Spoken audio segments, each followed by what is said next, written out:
안녕하십니까, 이진영입니다. 측량 및 지형공간 정보 기사 세 번째 과목은 사진 측량 및 원격 탐사에 대한 부분입니다. 사진 측량이다 라고 얘기할 수도 있고요. 그래서 이번 시간은 사진 측량의 개요에 대한 부분을 다루겠습니다. 그래서 개요에서는 사진 측량에 대한 정의를 다루고요, 특징을 다루게 되겠습니다. 그리고 사진 측량에 대한 분류, 어떤 내용들이 사진 측량과 관련된 내용이냐라고 하는 것들을 다룰 텐데요. 기사 시험이나 시험에서, 우리가 산업기사 시험에서 여러분이 반드시 기억해야 될 부분들은 사진 측량에 대한 특징, 장점이나 단점에 대한 부분들이 가장 시험에 출제가 많이 되는 부분이 되겠고요. 그리고 사진 측량에 대한 분류, 이 두 부분이 굉장히 빠지지 않고 출제되는 그러한 부분이다라고 얘기할 수 있겠습니다. 먼저 정의를 보시면, 영어적으로 우리가 사진 측량 그러면 한자로 표시할 수도 있지만 영어로 사진 측량을 포토그래메트리 이렇게 얘기하고 있습니다. 포토라고 하는 것은 여러분이 잘 알듯이 사진을 얘기하고 있습니다.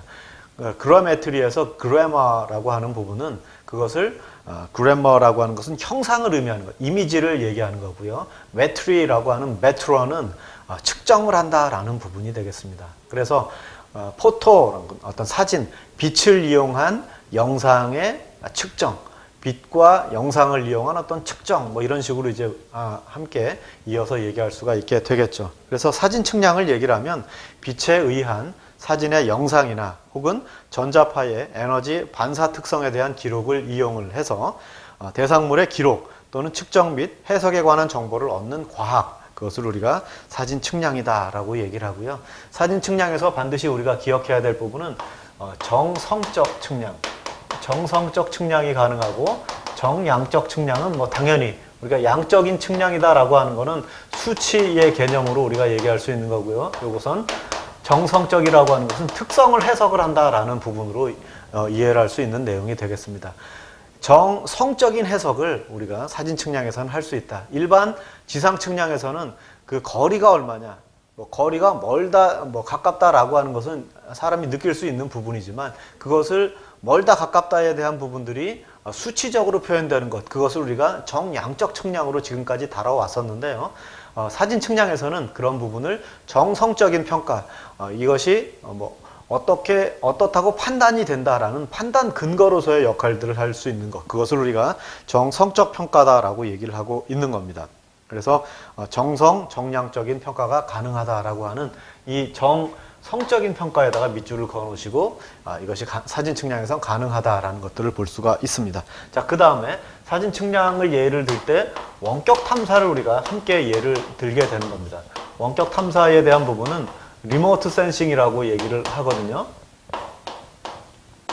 리모트 센싱이라고 하는, 리모트는 멀리 떨어졌다라는 겁니다. 멀리 떨어져 있는 상태를 리모트라고 그러고요. 센싱은 그것을 어떻게 감지한다라는 게 되겠죠. 전자기파 같은 그러한 센싱의 역할들을 하는 그러한 부분들을 멀리서 우리가 컨트롤함으로 인해서, 멀리서 관측함으로 인해서 그런 내용들을 정성적이라든지 정량적인 분석이 가능하도록 어떤 일련의 과정들을 얻는 그런 것.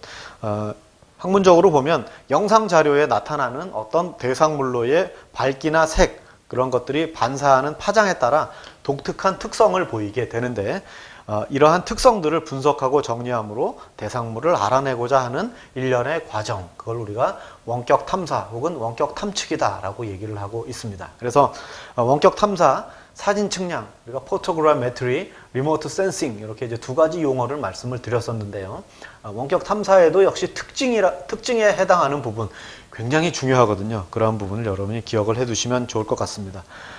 보시면 사진 측량의 과정, 그래서 모든 측량이 그렇듯이 조사, 관측, 계획, 설계, 평가, 유지, 관리, 이런 형태로 우리가 쭉 순서가 이어진다라고 하는 것, 그냥 읽어보시면 알 수 있는 그러한 내용이 되겠습니다. 자, 그 다음에 역사에 대한 부분, 역사에 대한 부분. 그래서 사진 측량의 역사를 크게 4단계로 우리가 구분을 하게 됩니다. 혹은 단계라고 얘기하기도 하고 1세대, 2세대, 3세대, 4세대 이렇게 얘기하고 있거든요.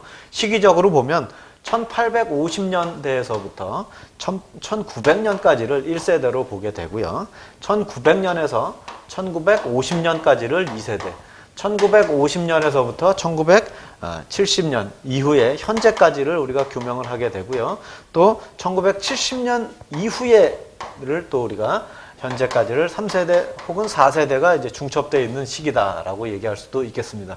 그러니까 요 내용이 끝나는 게 아니라 현재까지도 이제 이어지고 있다라는 그러한 개념이 되고요. 실질적인 뭐 종료 시점을 논하기가 이제 곤란하기 때문에 현재가 둘로 이제 나오게 되는 거고요. 특징을 보면 1세대를 개척기라고 본다면 2세대는 기계식 사진 측량, 3세대는 해석식 사진 측량, 4세대는 디지털 수치 사진 측량의 시대다. 이렇게 이제 구분을 할 수가 있게 되는 것이죠. 1세대에서 가장 중요한 부분들은 뭐냐면 사진의 어떤 기술들이 사진에 대한 사진술이 발명이 됐다라는 것이죠. 비행기는 1900년대 이후에 비행기가 등장을 하게 되는데 그 이전에 그럼 사진 측량을 사진만 가지고 지상에서 사진을 찍었느냐라는 게 아니라 여기에는 기구나 열기구 같은 거 있지 않습니까? 열기구를 이용을 해서 열기구에서 사진을 찍고 그 사진을 통해서 지형도를 만들었던 그러한 부분들이 1800년대, 1900년대 이전에 비행기가 개발되기 이전에 열기구를 통한 관측을 했다. 그 다음에 비행기가 개발이 되고 발명이 되고 나서 기계식 도화기라는 것들이 발명이 되고 나서 그 2세대를 우리가 기계식 사진 측량 시기다라고 얘기를 하고요. 또 수학적인 어떤 그런 이론식, 수학적 능력이나 이런 부분들이 개발이 되고 거기다 이제 컴퓨터에 대한 컴퓨터가 1950년대를 전후해서 이제 만들어짐을 통해서 해석적으로 우리가 사진 측량을 이해할 수 있도록 되어 있는 그런 부분이고요.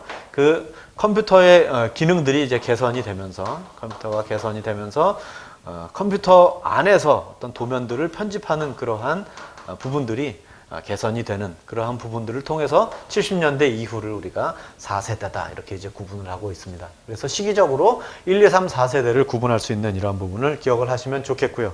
그 다음에 제가 서두에도 말씀드린 것처럼 장점에 대한 장단점에 대한 사진 측량의 특징이 굉장히 중요한 내용이다라고 말씀을 드렸죠. 그래서 장점을 먼저 보시면 제가 서두에 말씀드린 것처럼 장점에 대한 1번이 정성적, 정량적 관측이 가능하다라고 하는 게 장점에 대한 가장 중요한 내용이 되겠습니다.